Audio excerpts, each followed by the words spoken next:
Hi friends, welcome to Shamees kitchen. എല്ലാവർക്കും സുഖമാണല്ലോ.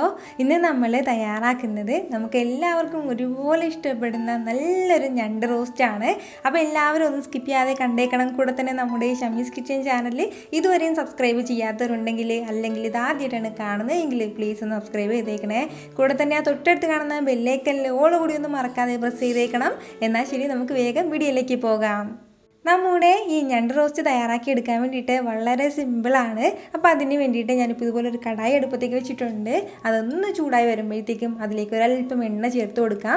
വെളിച്ചെണ്ണയിൽ തയ്യാറാക്കുന്നതാണ് ഏറ്റവും നല്ലത്. കുറച്ച് എണ്ണ നമ്മൾ ചേർക്കണം. അതായത് ഇതിപ്പോൾ ഞാൻ ഒരു 3 ടേബിൾ സ്പൂൺ അളവിൽ എണ്ണ ചേർത്തിട്ടുണ്ട്.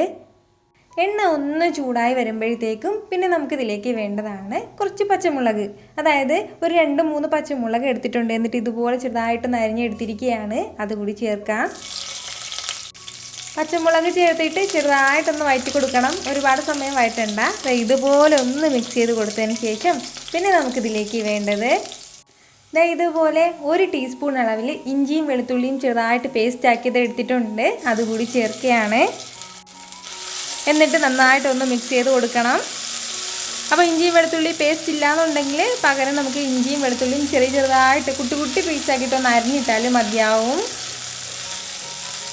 ഇതുപോലെ ചെറിയ രീതിയിൽ ഇഞ്ചി വെളുത്തുള്ളി ഒന്ന് വഴറ്റി കൊടുത്തിട്ടുണ്ട്. അപ്പോൾ ഇത്രയും ആയിക്കഴിഞ്ഞാൽ പിന്നെ നമുക്കിതിലേക്ക് വേണ്ടത് സവാള കൂടിയാണ്. അപ്പോൾ ഞാനിപ്പോൾ ഇതുപോലെ ഒരു 3 സവാള, അത്യാവശ്യം വലിയ സവാളയിൽ ഒരു 3 എടുത്തിട്ടുണ്ട്. ഇച്ചിരി ഒരു മീഡിയം സൈസ് ആണെന്നുണ്ടെങ്കിൽ ഒരു 4 സവാള വരെ എടുക്കാം. അപ്പോൾ ഇതുപോലെ സവാളയും കൂടി ചെറുതായിട്ടൊന്ന് അരിഞ്ഞിട്ട് അതും കൂടി ചേർത്ത് കൊടുക്കാം. സവാളയും ചേർത്ത് കൊടുത്തതിന് ശേഷം പിന്നെ നമുക്ക് വേണ്ട എന്താണെന്ന് വെച്ചാൽ നന്നായിട്ടൊന്ന് വഴറ്റി കൊടുക്കണം. അതായത് നല്ലൊരു ഗോൾഡൻ ബ്രൗൺ കളർ വരുന്നത് വരെ നമുക്ക് നല്ലതുപോലെ ഒന്ന് വഴറ്റിയെടുക്കണം. നന്നായിട്ട് നമ്മുടെ സവാളയൊക്കെ ഒന്ന് വാടി കിട്ടിയാൽ മാത്രമേ നമ്മുടെ ഞണ്ട് റോസ്റ്റിന് ആ ഒരു കറക്റ്റ് പെർഫെക്റ്റ് ടേസ്റ്റ് കിട്ടത്തുള്ളൂ. പെട്ടെന്നൊന്ന് വഴണ്ട് കിട്ടാൻ വേണ്ടിയിട്ട് ഒരല്പം ഉപ്പും കൂടി ചേർത്ത് കൊടുക്കാം. ഉപ്പ് കുറവാണെന്നുണ്ടെങ്കിൽ പിന്നീട് നമുക്ക് ചേർക്കാവുന്നേ ഉള്ളൂ.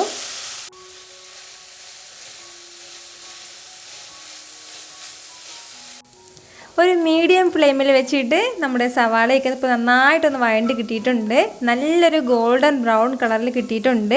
അപ്പോൾ ഈ ഒരു രീതിയിൽ വേണം നമ്മുടെ സവാളയൊക്കെ ഒന്ന് വഴറ്റിയെടുക്കാനായിട്ട്. അപ്പോൾ ഇതുപോലെ ഒന്ന് വഴണ്ട് കഴിഞ്ഞാൽ പിന്നെ നമുക്കിതിലേക്ക് ബാക്കി ചേരുവകളൊക്കെ ഒന്ന് ചേർത്ത് കൊടുക്കാം. ഇനി നമുക്ക് ഇതിലേക്ക് വേണ്ടത് ഒരു തക്കാളിയും കൂടിയാണ്. അത്യാവശ്യം വലിയ തക്കാളിയിൽ ഒരു തക്കാളി എടുത്തിട്ടുണ്ട്. അപ്പോൾ അതുകൂടി ചേർക്കാം. തക്കാളി ചേർത്ത് കൊടുത്തതിന് ശേഷം ഇതെല്ലാം കൂടി നന്നായിട്ടൊന്ന് മിക്സ് ചെയ്തൊന്ന് വഴറ്റി കൊടുക്കണം. ഒരുപാട് സമയം വഴറ്റണ്ട. അതായത് ഇതുപോലെ ഒന്ന് ചെറിയ രീതിയിൽ ഒരു 30 സെക്കൻഡ് ഒന്ന് വഴറ്റി കൊടുത്താൽ മാത്രം മതിയാവും. നന്നായിട്ട് ഇതുപോലെ ഒന്ന് മിക്സ് ചെയ്ത് കൊടുക്കണം. അതിന് ശേഷം ഇതിൻ്റെ കൂടെ തന്നെ നമുക്ക് ബാക്കി മസാലകളും കൂടി ഒന്ന് ചേർത്ത് കൊടുക്കാം. എരിവിന് ആവശ്യമായിട്ടുള്ള മുളക് പൊടി ചേർത്ത് കൊടുക്കാം. ഞാനിപ്പോൾ ഇതുപോലെ ഒരു 1.5 ടീസ്പൂൺ അളവിലാണ് മുളക് പൊടി ചേർത്ത് കൊടുക്കുന്നത്. നമ്മുടെ എരിവിനനുസരിച്ചിട്ട് മാത്രം മുളക് പൊടി ചേർത്ത് കൊടുത്താൽ മതിയാവും. അതുപോലെ തന്നെ 1 ടീസ്പൂൺ അളവിൽ കുരുമുളക് പൊടിച്ചതും കൂടി ചേർക്കുകയാണ്. അപ്പോൾ ഇതിനു മുമ്പ് നമ്മൾ പച്ചമുളക് ചേർത്തിട്ടുണ്ടായിരുന്നു. നമ്മുടെ എരിവ് ഇപ്പോൾ കുറച്ച് കുറവാണെന്നുണ്ടെങ്കിൽ 1 ടീസ്പൂൺ അളവിൽ മാത്രം മുളക് പൊടി ചേർത്ത് കൊടുത്താൽ മതിയാവും. ഇനി നമുക്ക് ഇതിലേക്ക് വേണ്ടത് ഒരു 2.5 ടീസ്പൂൺ അളവിൽ മല്ലിപ്പൊടിയും കൂടിയാണ്. കൂടെ തന്നെ ഒരു 1/2 ടീസ്പൂൺ അളവിൽ പെരിഞ്ജീരകം പൊടിച്ചതും കൂടി ചേർത്ത് കൊടുക്കാം. ഇനി നമുക്ക് ഇതിലേക്ക് വേണ്ടത് ഒരു 1/4 ടീസ്പൂൺ അളവിൽ മഞ്ഞൾപ്പൊടിയും കൂടിയാണ്. കൂടെ തന്നെ ഒരു 1/4 ടീസ്പൂൺ അളവിൽ ചെറിയ ജീരകം പൊടിച്ചതും കൂടി ചേർത്ത് കൊടുക്കാം.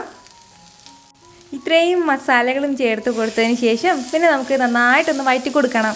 അതായത് നമ്മുടെ തക്കാളി ഒന്ന് വഴണ്ട് കിട്ടുന്നത് വരെ മാത്രം നല്ല രീതിയിലൊന്ന് വഴറ്റിയെടുക്കണം. അത്രയും സമയം കൊണ്ട് നമ്മുടെ മസാലയുടെയൊക്കെ ഒരു പച്ചമണമൊക്കെ ഒന്ന് മാറി കിട്ടും. അപ്പോൾ അതിന് വേണ്ടിയിട്ടാണ് ഞാൻ പ്രത്യേകം പറഞ്ഞത് തക്കാളി നന്നായിട്ടൊന്ന് വഴറ്റിയെടുക്കേണ്ട ആവശ്യമില്ല.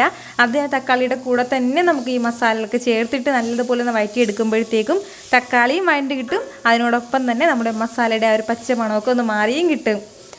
അപ്പോൾ ഏകദേശം ഒരു 1-2 മിനിറ്റും കൂടി നമുക്കിതുപോലെ നല്ലതുപോലെ ഒന്ന് വഴറ്റിയെടുക്കേണ്ടതായിട്ടുണ്ട്. ഏകദേശം ഒരു 2 മിനിറ്റോളം നമ്മൾ ഈ മസാലയൊക്കെ ഒന്ന് വഴറ്റിയെടുത്തിട്ടുണ്ട്. അത്രയും സമയം കൊണ്ട് നമ്മുടെ തക്കാളി നന്നായിട്ടൊന്ന് വെന്ത് കിട്ടിയിട്ടുണ്ട്. ഇത്രയും ആയിക്കഴിഞ്ഞാൽ ഇനി നമുക്കിതിലേക്ക് ഒരല്പം വെള്ളം ഒന്ന് ചേർത്ത് കൊടുക്കണം. ഞാനിപ്പോൾ ഏകദേശം 1 കപ്പോളം വെള്ളമാണ് ഇതിലേക്ക് ചേർത്ത് കൊടുക്കുന്നത്.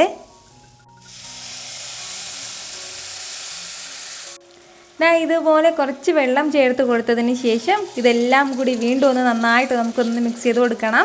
നമ്മുടെ ഞണ്ടിലേക്ക് നന്നായിട്ട് ഈ മസാലയൊക്കെ ഒന്ന് പിടിച്ച് കിട്ടാൻ വേണ്ടിയിട്ടാണ് നമ്മൾ ഇതുപോലെ 1 കപ്പ് അളവിൽ വെള്ളം ചേർത്ത് കൊടുത്തിട്ടുള്ളത്. അപ്പോൾ ഇതുപോലെ ഒന്ന് വെള്ളമൊക്കെ ഒന്ന് ഒഴിച്ച് കൊടുത്തിട്ട് ഇത് നല്ലതുപോലെ ഇപ്പോൾ തിളച്ച് തുടങ്ങുകയാണ്. ഈ തിളച്ച് തുടങ്ങുന്ന സമയം നമുക്കിതിലേക്ക് നമ്മുടെ ഞണ്ടും കൂടി ചേർത്ത് കൊടുക്കാം. അപ്പോൾ നമുക്ക് ആവശ്യമുള്ള ഞണ്ട് ഞാനിപ്പോൾ എടുത്തിട്ടുണ്ട്. ഇതിപ്പോൾ ഏകദേശം 1 കിലോളം വരുന്ന ഞണ്ടാണ് ഇപ്പോൾ ഉള്ളത്. നന്നായിട്ട് കഴുകി എടുത്തിട്ടുണ്ട്. അപ്പോൾ ഇതിൻ്റെ ഈ നന്നായിട്ട് കഴുകി എടുക്കുന്ന വീഡിയോ വന്നിട്ട് കഴിഞ്ഞ ദിവസം ഞാൻ അപ്ലോഡ് ചെയ്തിട്ടുണ്ടായിരുന്നു. അപ്പോൾ നിങ്ങൾ ആരും ഇതുവരെയും കണ്ടിട്ടില്ല എന്നുണ്ടെങ്കിൽ ഉറപ്പായിട്ടും ഒന്ന് കണ്ട് നോക്കിയേക്കണം. അപ്പോൾ അതിൻ്റെ ലിങ്ക് വന്നിട്ട് ഞാൻ പിണ്ട് കമൻ്റായിട്ട് കൊടുത്തിരിക്കാം. കാണാത്തവരുണ്ടെങ്കിൽ ഒന്ന് കണ്ട് നോക്കിയേക്കണം. ഈ മസാലയൊക്കെ നല്ലതുപോലെ നമ്മുടെ ഞണ്ടിലൊന്ന് പിടിച്ച് കിട്ടാൻ വേണ്ടിയിട്ടാണ് നമ്മൾ ഇതുപോലെ 1 കപ്പ് അളവിൽ വെള്ളം ഇതിലേക്ക് ഒന്ന് ചേർത്ത് നന്നായിട്ടൊന്ന് തിളപ്പിച്ചിട്ടുള്ളത്. അപ്പോൾ ഇനി വേണ്ടത് ഇത് നല്ലതുപോലെ ഒന്ന് മിക്സ് ചെയ്ത് കൊടുക്കണം. അപ്പോഴത്തേക്കും നമ്മുടെ മസാല കൂട്ടെല്ലാം ഈ ഞണ്ടിൽ നല്ലതുപോലെ ഒന്ന് പിടിച്ചിട്ടുണ്ടാവും. ഒരുപാടിട്ട് നമ്മളിങ്ങനെ ഇളക്കേണ്ട ആവശ്യമില്ല. നമ്മുടെ ഞണ്ടെല്ലാം ഞാനിപ്പോൾ നന്നായിട്ട് ഒന്ന് മിക്സ് ചെയ്ത് എടുത്തിട്ടുണ്ട്. അപ്പോൾ ഇതുപോലെ ഒന്ന് മിക്സ് ചെയ്ത് കഴിഞ്ഞാൽ പിന്നെ നമുക്കിതിലേക്ക് വേണ്ടത് 1/4 ടീസ്പൂൺ അളവിൽ ഗരം മസാല പൊടിച്ചതും കൂടിയാണ്. അപ്പോൾ ഇത് നമ്മൾ ഫസ്റ്റിലേക്ക് ചേർക്കുകയാണെന്നുണ്ടെങ്കിൽ ഗരം മസാല നന്നായിട്ട് വറുത്ത് പൊടിച്ചതാണ്. അപ്പോൾ അതിൻ്റെ കൂടെ കിടന്നിട്ട് ഇത് കരിഞ്ഞു പോകും. അതിൻ്റെ പേരിലാണ് ഈ ഒരു സമയം ചേർക്കുന്നത്. ഗരം മസാല ചെറുതായിട്ടൊന്ന് കയ്യിലേക്ക് എടുത്തിട്ട് ഒന്ന് വെതറി കൊടുത്താൽ മതിയാവും ഇതിന് മുകളിലേക്ക്. ഇതിനോടൊപ്പം തന്നെ കുറച്ച് കറിവേപ്പിലയും കൂടി ഇതിൻ്റെ മുകളിലായിട്ട് ചെറുതായിട്ട് നമുക്കൊന്ന് വെതറി കൊടുക്കണം. ഈ ഒരു അളവിലാണ് കറിവേപ്പില എടുത്തിട്ടുള്ളത്. ഇത്രയും ആയിക്കഴിഞ്ഞാൽ പിന്നെ നമുക്ക് വേണ്ട എന്താണെന്ന് വെച്ചാൽ ഒരു 10 മിനിറ്റ്, ഏകദേശം മാക്സിമം 10 മിനിറ്റ് മാത്രം ഇതൊന്ന് മീഡിയം ഫ്ലെയിമിൽ നിന്ന് ഒരല്പം കൂടി കുറച്ച് വെച്ചിട്ട്, അതായത് നല്ലതുപോലെ ലോ ഫ്ലെയിമിൽ വെക്കേണ്ട ആവശ്യമില്ല. അപ്പോൾ ലോ ഫ്ലെയിമിൽ നിന്ന് ഒരല്പം കൂടി ഫ്ലെയിം വെച്ച് കൊടുത്തിട്ട് ഒരു 10 മിനിറ്റ് നമുക്കിങ്ങനെ അടച്ച് വെച്ചൊന്ന് വേവിച്ചെടുക്കണം. അപ്പോഴത്തേക്കും നമ്മുടെ ഞണ്ടിൽ കുറച്ച് വെള്ളം ഉണ്ടാവും. ആ വെള്ളം എല്ലാം ഇങ്ങനെ വറ്റി തുടങ്ങും. അതിലിപ്പോൾ അതുപോലെ തന്നെ നമ്മുടെ ഈ മസാലയൊക്കെ ഈ ഞണ്ടിൽ നന്നായിട്ട് പിടിച്ചിട്ടുണ്ടാവും. എന്നാൽ ശരി, ഒരു 10 മിനിറ്റ് ഇതിങ്ങനെയാണ് അടച്ച് വെക്കാം നമുക്ക്.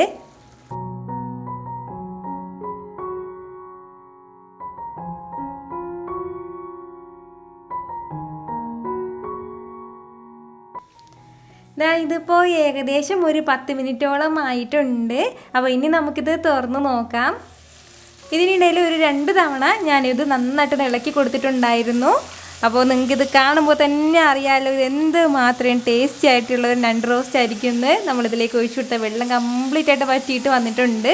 ഇതുപോലെ വേണം നമ്മുടെ ഞണ്ട് റോസ്റ്റിൽ ഇങ്ങനെ ഗ്രേവിയൊക്കെ നമ്മുടെ ഈ ഞണ്ടിൽ നന്നായിട്ട് പിടിച്ചിട്ട് വേണം ഇരിക്കാനാണ്. അപ്പോഴാണ് നമ്മുടെ കറക്റ്റ് ടേസ്റ്റിൽ നമ്മുടെ ഞണ്ട് റോസ്റ്റ് കിട്ടുന്നത്. ഉറപ്പായിട്ട് നിങ്ങളെല്ലാവരും ഒന്ന് തയ്യാറാക്കി നോക്കണം. ഇതിൻ്റെ ആ ഒരു ഫ്ലേവർ ഉണ്ടല്ലോ, നമ്മുടെ ഈ ഞണ്ട് റോസ്റ്റിൻ്റെ ഫ്ലേവർ, അത് പറഞ്ഞറിയിക്കാൻ പറ്റില്ല കേട്ടോ. ഒരു സ്പെഷ്യൽ മണം തന്നെയാണ്.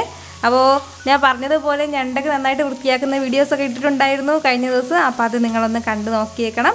അതിനുശേഷം ഇതുപോലെ എന്നിട്ട് സൂപ്പർ ടേസ്റ്റി ആയിട്ടുള്ള ഞണ്ട് റോസ്റ്റൊക്കെ ഒന്ന് തയ്യാറാക്കി നോക്കിയതിന് ശേഷം നിങ്ങളുടെ ഫീഡ്ബാക്ക് എനിക്ക് മറക്കാതെ ഒന്ന് അറിയിക്കണം. കാരണം നിങ്ങളുടെ ഫീഡ്ബാക്ക് കാണുമ്പോഴായിരിക്കും അത് മറ്റുള്ളവർക്കൊന്ന് തയ്യാറാക്കി നോക്കാനുള്ള ഒരു പ്രചോദനം ഉണ്ടാകുന്നത്.